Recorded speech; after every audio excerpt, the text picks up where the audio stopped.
Guess you don't count. That's what my sister said when the seating chart put me outside by the trash cans. The hallway smelled like lilies and bleach.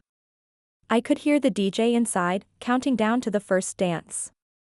My mother adjusted her pearls. My father looked away.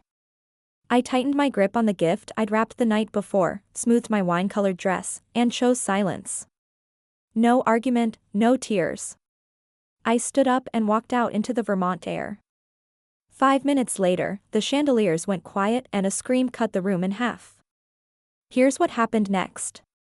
The Vermont air was sharp that morning, the kind that smells like pine and money.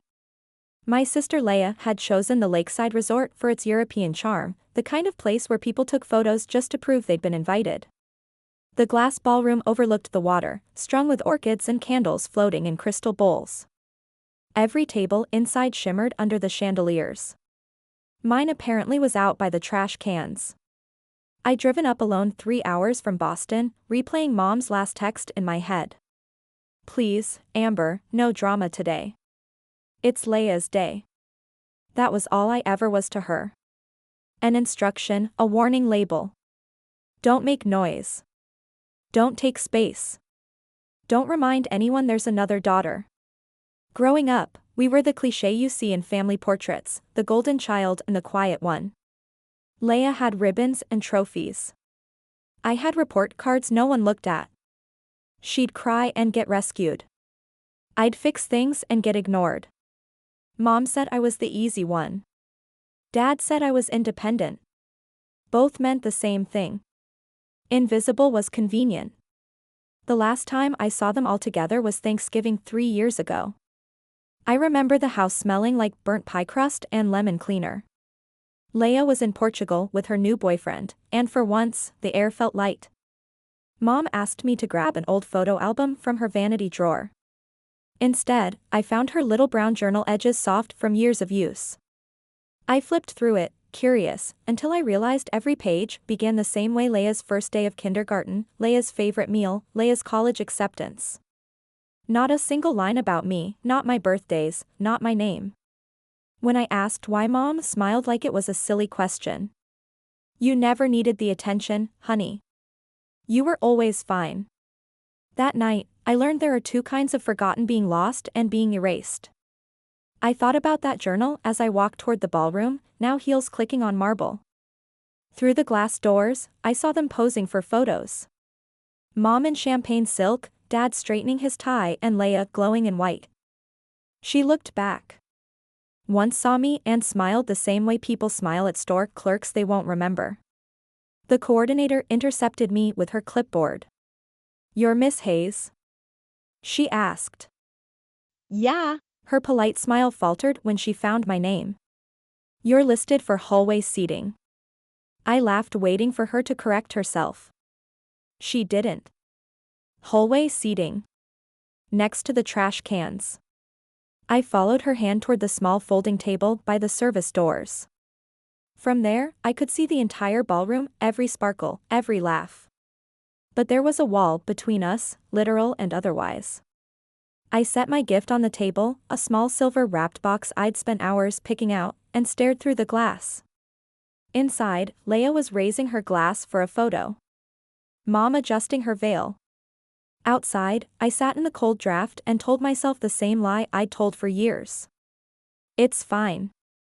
You don't need them. But the truth was pressing against my chest, quiet and solid. Maybe I didn't need them.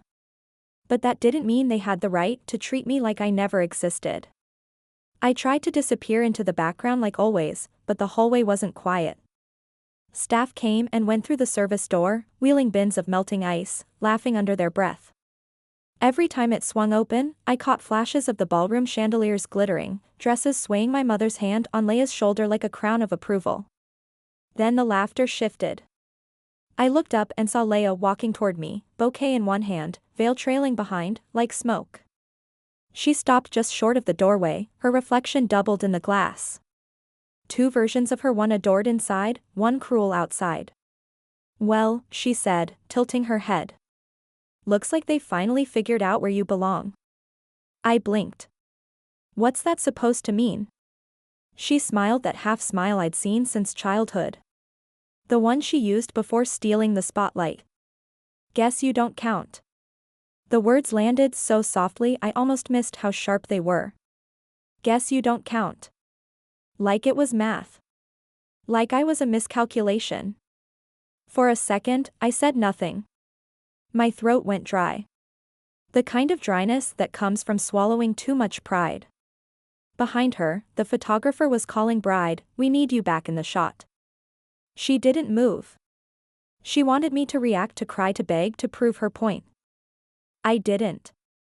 I just looked at her long enough for her smile to twitch. "You know," I said quietly, "there's always been space for both of us. You're the one who keeps shrinking it." Her eyes narrowed. "Oh, please, Amber. Not everything's about you. This is my day. You could at least pretend to be happy for once." I let out a small laugh, the kind that sounds like air escaping from a crack. "You made sure I couldn't even sit in the same room. What exactly am I celebrating?" For a moment, the mask slipped. I saw a flicker of something, fear, maybe. Then she straightened, lifting her chin. "You always twist things. Maybe Mom was right. You make everything difficult, Mom." The name hit harder than I wanted it to. I pictured that brown notebook again, every page filled with Leia's life and none of mine. "I'm not difficult," I said. "You just never like that I see things the way they are." She rolled her eyes. "You sound just like Dad, pathetic and bitter. Face it, Amber. Nobody needs your approval. Not here, not ever." She turned on her heel, leaving a trail of perfume and disdain. I watched her go, her white gown brushing the floor, and felt the familiar burn behind my eyes. But this time, it didn't hurt the same way. It burned cleaner. When the door closed behind her, I picked up the small silver box from the table. The gift I'd chosen the night before, wrapped in quiet patience. I traced the ribbon once, then slipped it into my bag. If they didn't want me inside, fine.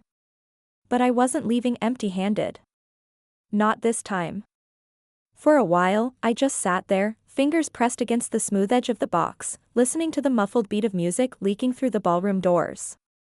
It was supposed to be their first dance, a perfect picture. I imagined Mom wiping tears, Dad clapping awkwardly, Leia basking in the applause, the same scene I'd watched my whole life from the edges, but edges cut. I stood up slowly.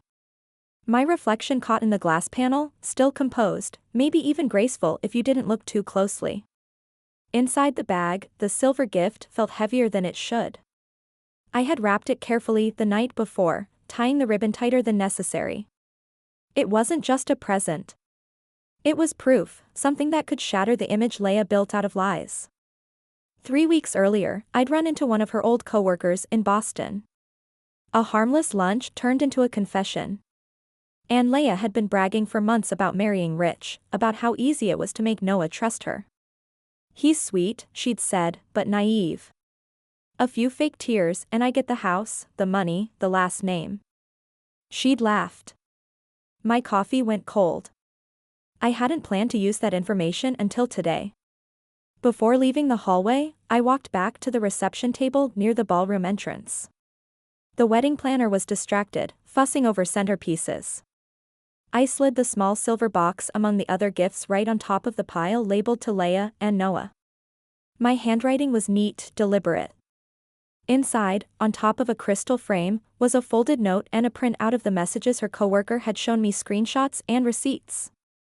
Not a threat, just the truth.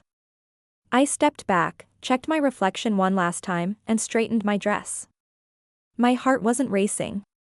It was steady calm in a way that felt almost foreign. Then I turned and walked toward the exit. The Vermont evening hit me with a rush of cold air. The lake shimmered under the lights, a mirror I didn't need anymore. I could hear the faint echo of clapping behind me. The crowd cheering for a dance I no longer cared to watch. For the first time in years, I didn't feel small. I didn't feel invisible. I reached the parking lot. The crunch of gravel under my heels like punctuation. No dramatic goodbye. No speech, just the quiet closure of a car door. As I started the engine, I looked back once at the glowing windows, the silhouettes moving behind glass, and whispered to myself, let the truth find its way. Inside the ballroom, laughter still floated above the music. A saxophonist hit a soft note. Glasses clinked. The crowd pressed closer around the couple on the dance floor. Leia glowed in that heavy white gown, the picture of perfection she'd rehearsed for months. Noah spun her once, twice the camera flashes, painting everything gold. From outside through the tall windows, the scene looked like a snow globe sealed, flawless, unreal. Then the silver box was opened. It happened near the gift table. A cousin had gathered the presents, sorting bows and ribbons for photos. Someone said, let's have them open, one a spur-of-the-moment show for the guests. Leia turned laughing and tugged the ribbon free. The paper fell away, the lid lifted, and inside lay the crystal frame and beneath it the folded note. Her hand hesitated. What's this? Busa leaned over. The note slid loose and landed face up on the table. His eyes caught the screenshots before she could snatch them. He frowned, scanning the text messages printed in pale blue bubbles. A sentence stuck out. He's so easy to handle. Cry a little and he buys anything I want. The music didn't stop right away. It just thinned. The violinist stumbled, missing a beat. LLA's fingers shook. This isn't someone's trying to. Noah didn't answer. He just kept reading page after page. Each line was worse than the last. Jokes about getting him to sign the prenup first, moving mom and dad into the guest house once he's settled. The same smirk she'd given me hours ago, now frozen on her face, brittle and wrong. Who sent this? She hissed. Her mother-in-law, Victoria, had been watching from across the room. When she heard the name Amber Hayes whispered by one of the bridesmaids, her expression hardened. She crossed the floor with the slow certainty of someone used to authority. I think you should read the rest before you blame anyone, she said. These came to me this morning, forwarded from a stylist you hired. Apparently, they were in the wrong thread. Hila's face drained of color. That's not possible. Noah's voice was low. It's real, Leia. The dates match. He turned the final page. A photo of her text. The house will be mine by Christmas.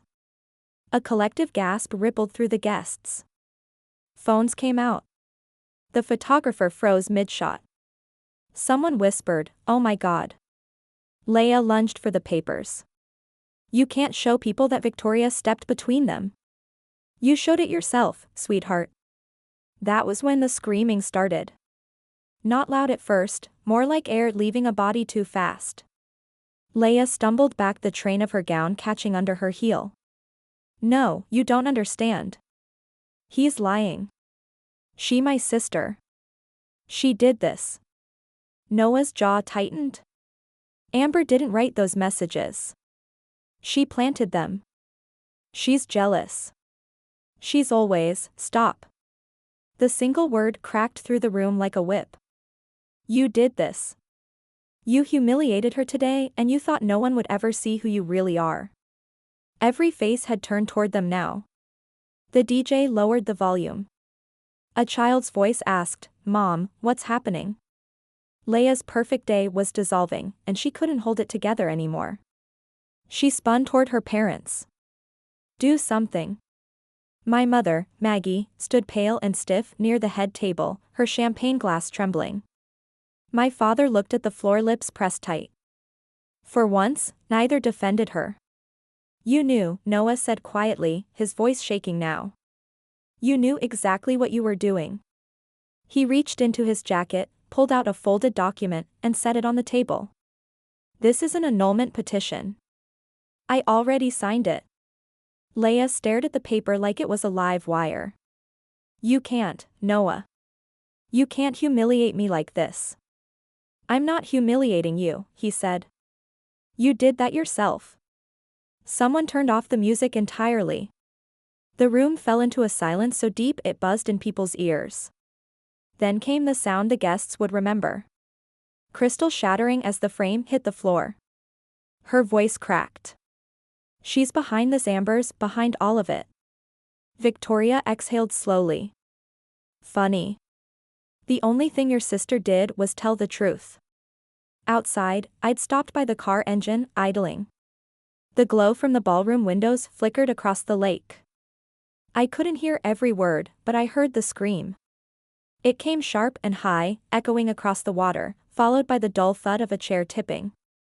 The sound I'd waited my whole life to hear, not out of cruelty, but closure. Inside, Ila's mascara streaked down her cheeks. "You'll regret this," she shouted, voice breaking. Noah turned away, shoulders heavy. "No, Leia, you will." He walked off the dance floor, followed by Victoria, the crowd parting around them like a tide. Mom reached for Ila's arm. "Sweetheart, maybe we should step outside." "Don't touch me," she cried, pulling free. "You all wanted this. You never loved me enough." Her voice dissolved into sobs. Dad spoke quietly for the first time that night. "You should apologize to your sister." The words stunned everyone, even Mom. But Leia only laughed, a sound so brittle it didn't reach her eyes. "Apologize to her? She's not even family." Dad shook his head slowly. "That's where you're wrong." He left it at that, turning away, shoulders sagging as he followed the crowd toward the exit. By the time the lights dimmed and the staff began sweeping broken glass from the floor, Leia sat alone under the chandelier. Her dress, once dazzling, now looked heavy, wrinkled. The bouquet had fallen beside her chair. The same hands that had pushed me away now clutched air, desperate for something to hold. She never saw me. I was already gone. Through the fogged car window, I watched as guests hurried out into the parking lot, whispers trailing behind them. "It's all over social media already. Did you see his face? That poor girl?" "No, the other one, the sister." I didn't feel triumph, just quiet. I rested my hand on the steering wheel and thought about the hallway. The smell of leaves and bleach, the folding chair that squeaked when I sat. How it all started with a seat by the trash cans. How it ended with the truth laid bare in front of everyone who had ever looked through me. Justice didn't always roar. Sometimes it whispered, "Now they see you." The scream faded, swallowed by the night. The lake went still again, glassy and calm. I turned the key, headlights washing over gravel, and drove away from the sound of my sister's perfect world collapsing behind me. By the time I reached Boston, the sky was beginning to gray. The highway signs blurred past the hum of the tires, steady and low like white noise after years of shouting I'd learned to ignore. My phone buzzed non-stop in the cup holder. 16 missed calls from Mom, 3 from Dad, 1 from a number I didn't recognize. I didn't check any of them. The quiet was worth more than explanations. When I stepped into my apartment, it smelled faintly of coffee and rain. The city outside was waking up, headlights flashing across my window. I hung my dress on the back of a chair and stared at it. The deep wine color still flawless, untouched by the night. It looked like armor I hadn't known I was wearing. A new message appeared. "Please answer, Amber. We didn't know." That was Mom. She always said that when things finally went wrong, we didn't know. But she had known all along. Every time she'd told me to stay quiet, every time she'd laughed at Ila's jokes, every time she'd said, "You're fine." I put the phone face down on the counter and opened my laptop instead. A map of Maine blinked back at me, dotted with tiny coastal towns. I picked one somewhere I'd never been and clicked book. A week by the water sounded like peace. Before leaving, I stepped out onto the balcony. The city air smelled cleaner than it had in years. Across the river, the morning sun cut the skyline into gold and shadow. They could keep their apologies, their explanations, their versions of the truth. I had mine now. For the first time in my life, silence didn't mean being unseen. It meant being free. At my sister's wedding, I was seated by the trash cans. This morning, I'm sitting by the river. Same silence, different meaning. Back then it was humiliation. Now it's peace. Sometimes the loudest revenge isn't a scream. It's the sound of your own footsteps leaving the room. They thought I'd always stay, waiting for their approval. But I don't wait anymore.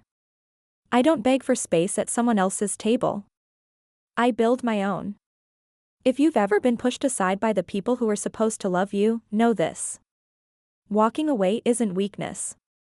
It's the beginning of freedom. Tell me, have you ever had to walk away from your own family?